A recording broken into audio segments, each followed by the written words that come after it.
ও কন্যার প্রতি সহিংসতা বন্ধে ঐক্যবদ্ধ হয়ে ডিজিটাল নিরাপত্তা নিশ্চিত করে এর প্রতিপাদ্যের সামনে রাখি নারী জাগরণের প্রতিকৃত বেগম রোকেয়া সাখাওয়াত হোসেনের স্মরণে চট্টগ্রামের চন্দনাইশ উপজেলাতে উদযাপিত হয় আন্তর্জাতিক নারী নির্যাতন প্রতিরোধ পক্ষ ও বেগম রোকেয়া দিবস। ডিসেম্বরের 9 তারিখ মঙ্গলবার দুইটা চন্দনাইশ উপজেলা প্রশাসন ও মহিলা বিষয়ক কর্মকর্তা কার্যালয়ের উদ্যোগে উপজেলা পরিষদ হল রুমত দিবস উপলক্ষে অনুষ্ঠিত হয় আলোচনা সভা। এর আগে দিবসের তাৎপর্য তুলে ধরে ও বর্ণাঢ্য র্যালি উপজেলা চত্বর প্রদক্ষিণ করে।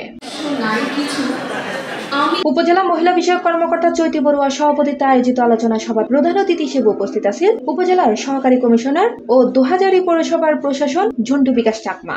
বিভিন্ন প্রযুক্তি নির্ভর শিক্ষা থাকে যে একজন মেয়েকে একজন নারীকে তাকে যে ডাক্তার হতে হবে, ইঞ্জিনিয়ার হতে হবে, অথবা ভালো একজন সমাজসেবী হতে হবে, ভালো একজন আইনজীবী কর্মী হতে হবে, তাহলে এই ধারণা দিয়ে অন্য কেউ দেখেনি।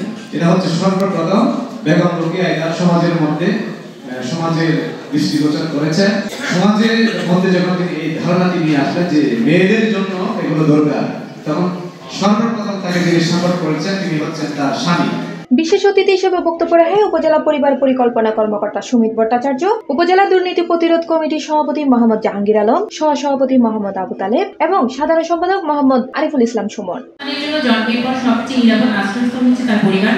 সেখানে একটা মেয়ে কিন্তু জন্মের পর প্রথম বৈষম্যের শিকার হয় তার পরিবার। তুমি মেয়ে, তুমি কম কথা বলো, তুমি মেয়ে, তুমি পরে যে তুমি তোমার সিদ্ধান্তের কোনো দরকার নেই, তোমার মতামতের কোনো প্রয়োজন নেই, তুমি চুপ থাকবে।